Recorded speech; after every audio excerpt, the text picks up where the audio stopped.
Hey everybody, today let's talk about friends. Do your friends give a shit about you?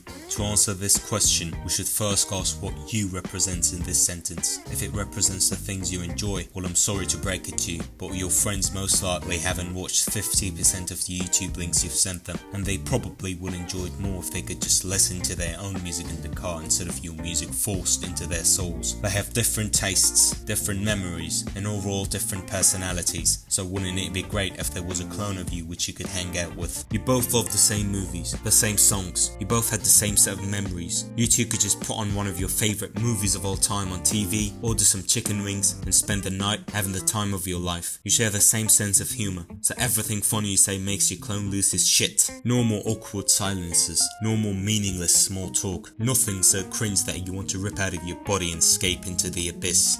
And there's actually pretty much a 50% chance I'm gonna die of cancer. But this whole wet dream that I described isn't so far-fetched as it seems, because we all have that clone friend. It is yourself, you're never truly alone. And every time you do an activity by your own, you're accompanied by your subconscious and your thoughts. That's why you can always spend hours and hours by yourself. It's not because what you're doing is entertaining you, it's you, it's always been you. You're a thing that existed through all this clusterfuck of ages. You're a history of a person, and that's enough for a company you need to watch a movie with. I have a friend called Legend for about 8 years now, and most of our interactions happen at night because it's the only time we can have a good fucking... I'm kidding. Sorry.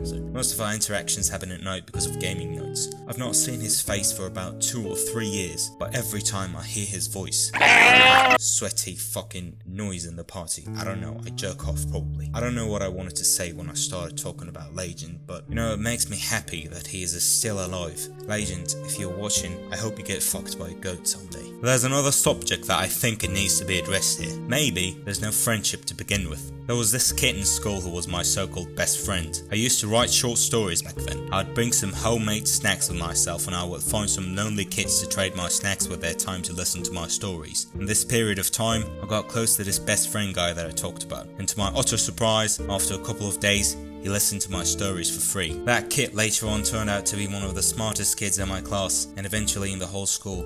Every time I had any questions regarding some homework or exam, I would just call him up and he always had the answers. He was a friend which was every parent's wet dream.